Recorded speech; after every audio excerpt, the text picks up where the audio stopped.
It's Duffy's Tavern, brought to you transcribed by the National Broadcasting Company, with Charlie Cantor as Finnegan, Hazel Sherman as Miss Duffy, Fats Pichon at the piano, and starring Archie himself, Ed Gardner.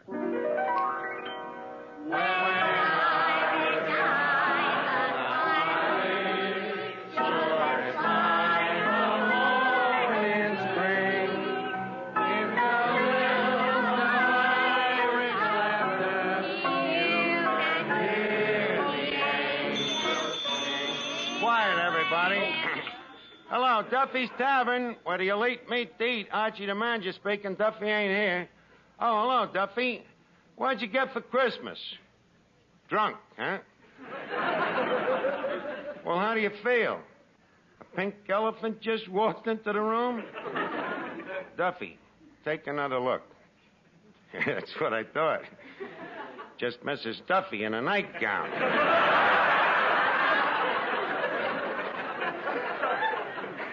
Yeah, well, it's the end of the holiday season, Duffy. By the way, the new 1952 calendar just arrived. Oh, yeah. Some pictures on it.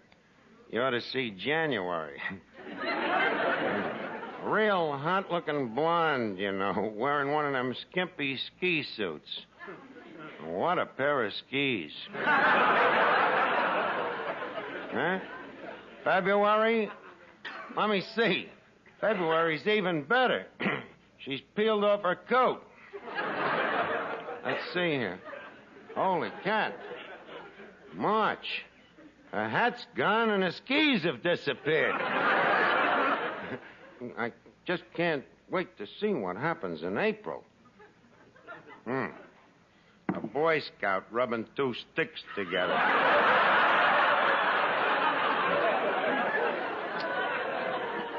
Well, enough of calendars, Duffy. I'm busy working on the books, huh? Well, I'm checking last year's fiscals. Oh, well, as I see it, Duffy, considering the instability of the domestic market and the fluctuating devaluation of the franc, plus other unpredictable seasonal factors, we're broke. Huh? What's the remedy? Well, I suggest that we liquidate our bonded assets by watering the stock. You agree? Good. Fats, put some more water in the bar rye. More water?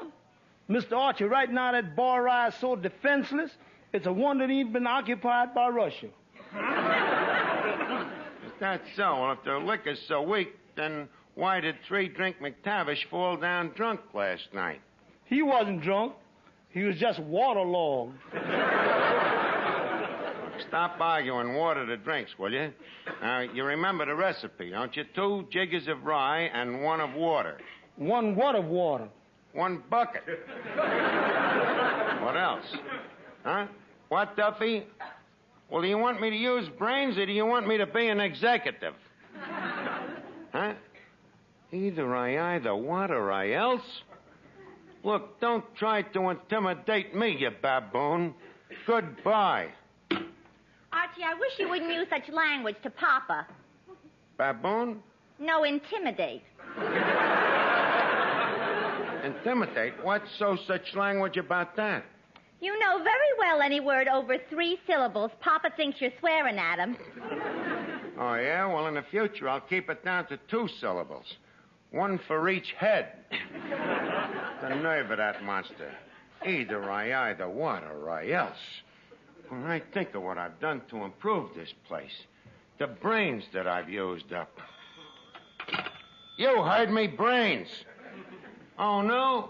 Look, who invented the idea of lowering the stools at the bar so that the customers feel small if they only order 1 drink? And who thought of the idea of sticking numbers on their backs so when they fall face down, their wives can identify them? I did, but do you ever give me 1 iota of gratitude? Huh? Who's swearing at you? Gratitude only has 3 syllables. Look, Duffy, what's the use? We despise each other. We can't stand the sight of each other. So Why don't I just quit while we're still friends? Huh? Okay, pay me the $15 salary for this week and I'm finished. Huh? Just a second. Miss Duffy wants to talk to you. Hello, Papa. Yeah, that's what I say. Good riddance. What, Papa? Oh, just a minute. Papa says, which would you rather have? A check for $15 or $14 in cash? A cheap chiseler. I want $15 and not a penny less. Hello, Papa. It didn't work. What? Yeah, Papa, that's a good idea. Archie. What? He says, will you take $12.50 and a reference? I'll take $15 and a reference. Hello, Papa. Oh, you heard what he said. Archie. Yeah? Papa says he's very fond of you. Uh-huh. And he'd like to help you get more money on your next job. Uh-huh. So he says if you'd be willing to settle for $10, he'll say in the reference he was paying you $20. Give me that phone. Duffy, ain't you ashamed of yourself? After 11 long years of sweating me nose to the grindstone for you, how can you do a thing like this? You're the kind of a guy that'd try to squeeze blood out of a tulip. Huh? Okay, I'll put her back on. Hello, Papa. What? You've changed your mind? He has it coming to him. All right, Papa, I'll tell him. Papa says go ahead and sue. And that's just what I'm going to do. Fats, remind me to contact me lawyers. Flyshacker, Bushwhacker, Millstone, and Briggs. Just as soon as I get back from Honolulu. As soon as you get back from Honolulu? Yeah. How are you planning to go to Honolulu? How do you think? On a westbound halibut? No, I ain't going on no westbound halibut. I'm going on the SS Lurline on A deck. On A deck? Yeah. Can't afford a stateroom, huh?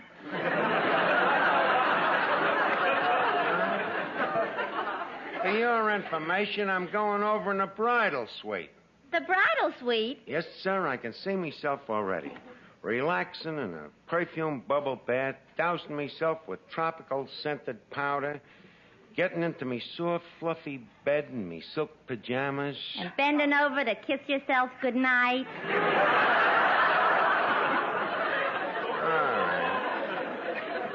Doubt me, yours Thomases, but just don't be surprised when you get a postcard from Hawaii. What's that? Hawaii? That's the Polynesian pronunciation, you know. The E's is always pronounced twice. I see, E.E. Yes, sir. What a beautiful place, Honolulu. You've been there, of course. Oh, yes, of course. I flew over it many times when I used to go around with Peter Pan. But don't be so funny. It's really beautiful, Fats. They got a beach over there called, Waikiki? Yeah, that's the one.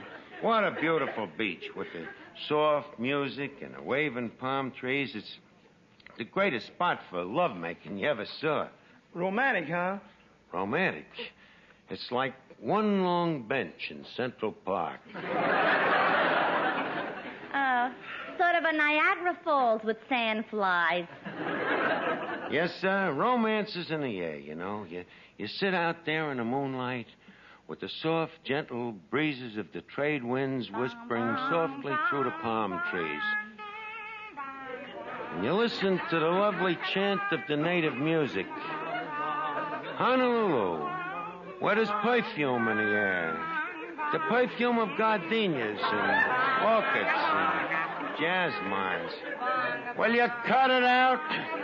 I'm talking about Honolulu and them hula dancers. The hula dancers. Them beautiful... I'm talking, if you don't mind, will you cut out the acapello? Them beautiful, shapely maidens, them hula dancers, whose every movement seems to say... All right.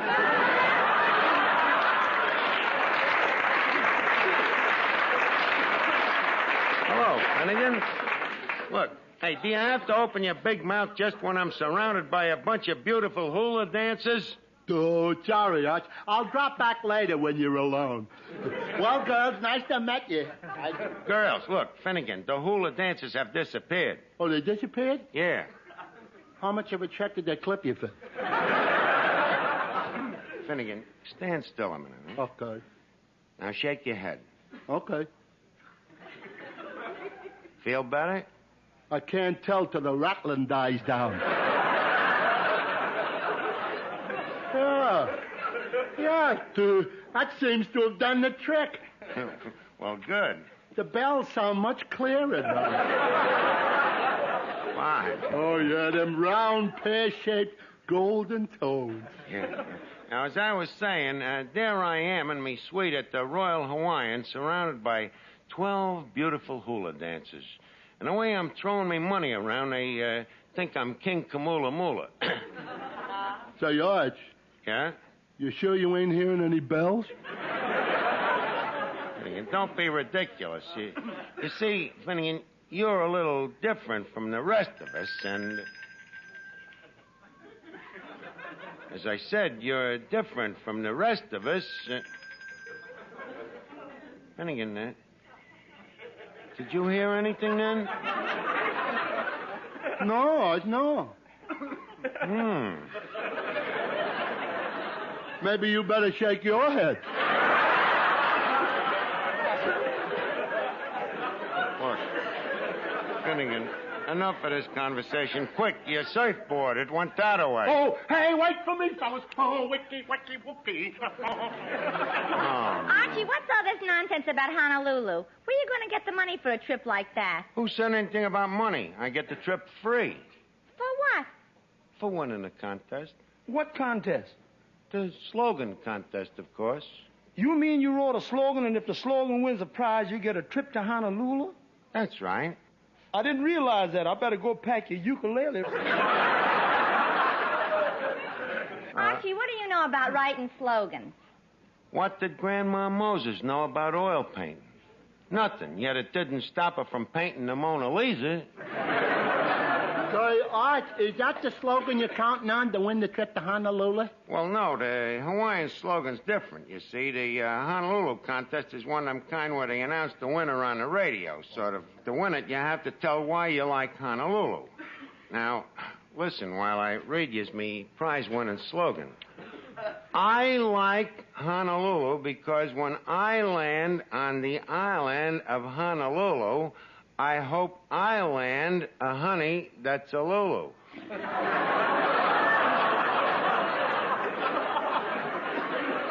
It's terrible. I think it's beautiful. You see what I mean? Well, at least Clifton understands me genius. Yeah, Arch. I like Honolulu because when I love a Lulu, I think it's an island. Arch, that is sheer genius. Regardless of whether you think so, I'm practically on my way. I almost feel that I could close my eyes, go to sleep, and when I wake up, you know where I'll be? Yeah, on a couch in a psychiatrist's office. Oh, everybody around here is so jealous. Fats, play a little Hawaiian music to put me in the mood, will you?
Trying to get something on the radio, Mr. Archie? No, Fats. I'm just tinkering around with the shortwave band. I'm kind of an amateur ham, you know.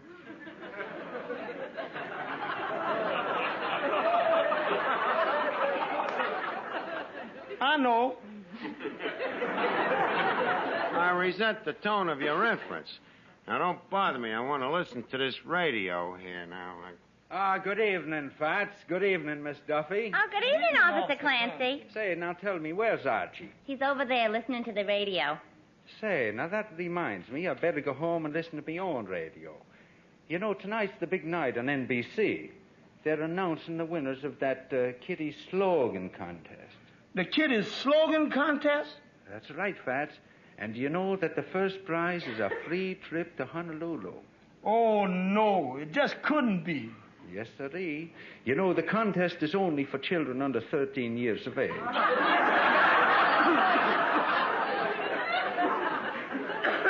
And my little nephew has high hopes of winning it. Uh-huh. And I think I know another little kitty who has high hopes of winning it. Well, is that so? Well, as I always say, may the best child win. Well, good night, everybody. Good night, Officer Clancy. Oh, Archie. Yeah, Miss Duffy. What station are you trying to get there? Oh, no special station. Just fiddling around with the super heterodyne here to see if the rheostat is picking up any static. Why don't you try to get NBC? Why should I? Is NBC trying to get me?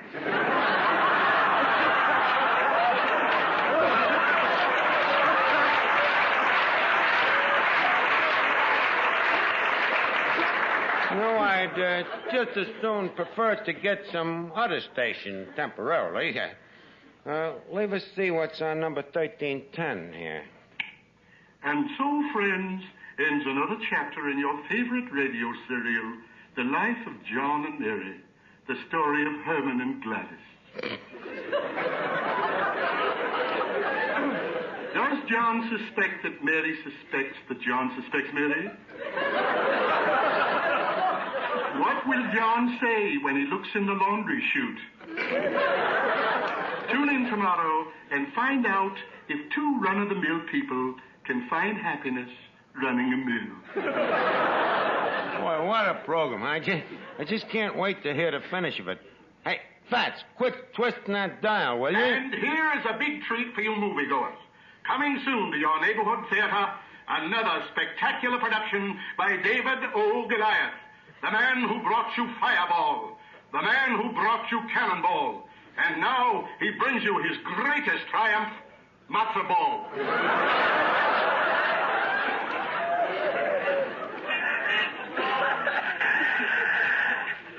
Hello, little kiddies of Radio Land. This is your Uncle Rodney. Miss Duffy, leave go of the radio. That's NBC. And guess what a great big treat your Uncle Rodney has in store for you tonight. That's right. Tonight we're going to announce the winner of our Honolulu Slogan Contest, sponsored by Itsy Bitsies, makers of giant Itsy Bitsies and Itsy Bitsies. Remember the name? Itsy Bitsies, the cereal that's shot from howitzers. And here's what you've all been waiting for, kiddies. The result of the slogan contest. Fats and Miss Duffy, go over there to the other side of the room and turn off that jukebox, huh? The jukebox need playing. Well, turn it off anyhow. It's liable to start playing any minute. And the winner of the first prize is young Master Archie, age 13. Master Archie. What a coincidence. The kid's got the same name as me. Yes, that's the winner, kiddies. Young Master Archie of 222 and 1/2 3rd Avenue. What a coincidence. The kid's got the same address, too. According to the rules of the contest, our young winner must answer the telephone when I call. So, certainly hope that little Master Archie is standing by waiting for my call. Does little Junior want Mommy to hold him up to the telephone? Look, there could be two Archies, you know. I wonder whoever that could be. Answer it, will you, Miss Duffy? Hello? Yeah, he's here. Who is it? It ain't Aunt Jemima. Hello, Uncle Rodney. Yeah, this is Mr. Archie. Well, thank you, Uncle Rodney. That's just super. Huh? When are you going to send me the ticket? Huh? You're going to bring it down personally. But jeepers, Uncle Rodney, couldn't you just mail it? Gee willikers. What's the matter, Junior? Is your Buster Brown collar choking you? Shut up. No, not you, Uncle Rodney. That was my grandma talking. Well, look, Uncle Rodney, the doctor says I got a bad case of mumps. And I hate like the jeepers to have you catch it. Couldn't you just mail a prize? Oh, you want to see what I look like? Well, I hope I won't disappoint you, Uncle. You know how mumps age a gentleman. Okay, I'll see you later. Oh, brother, what a spot. Miss Duffy, quick, give me a drink. How about a shot of hot milk? Drop dead, will you? Fats, look, play a little music to calm me down, will you? Jeepers, yes.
What do you think me chances are to look like a 13-year-old?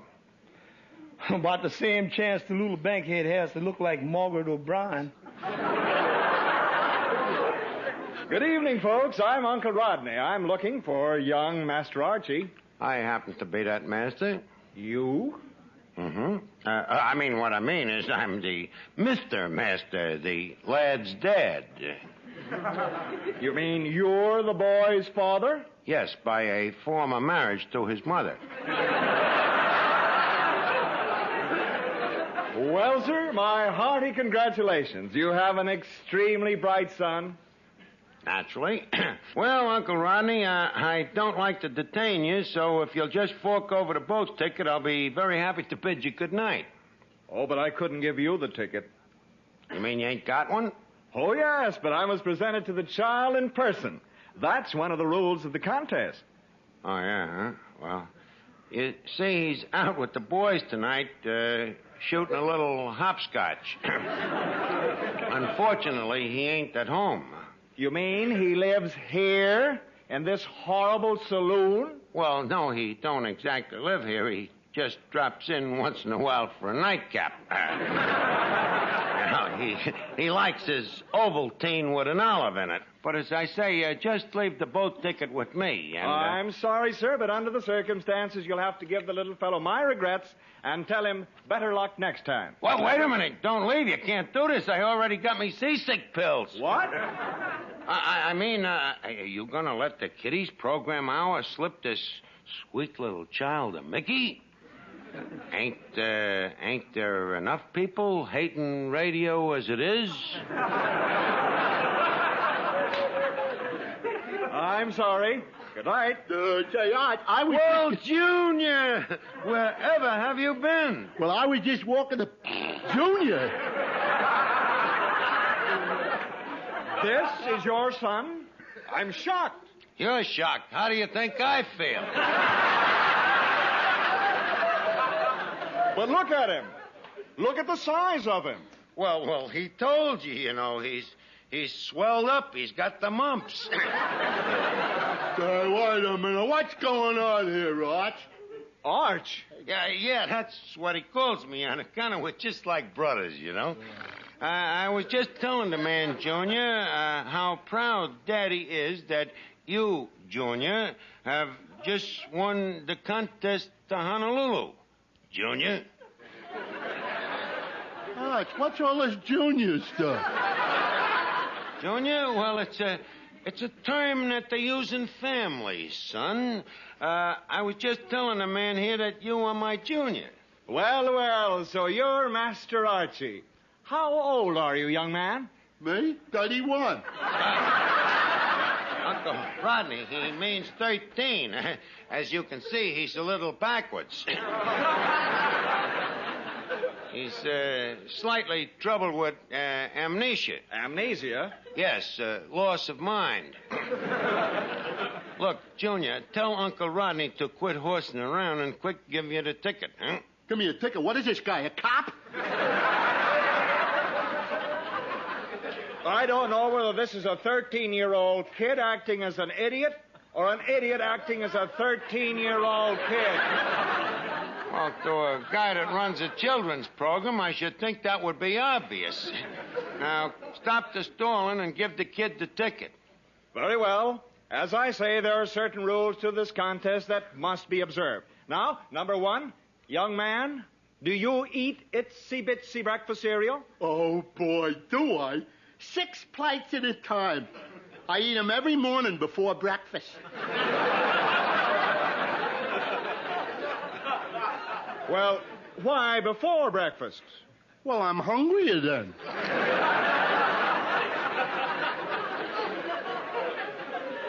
Well, that takes care of question number one.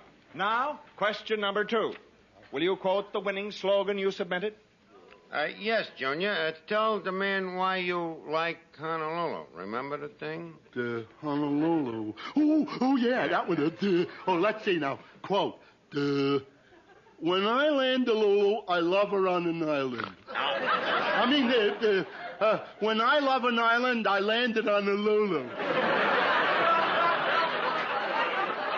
Boy, it's a good thing I memorized it, huh? Well, Uncle Rodney, when does Junior start for Honolulu? In 1956. That's 5 years from now. That's right. By that time, he can buy his own ticket out of his old age pension. Good night, gentlemen.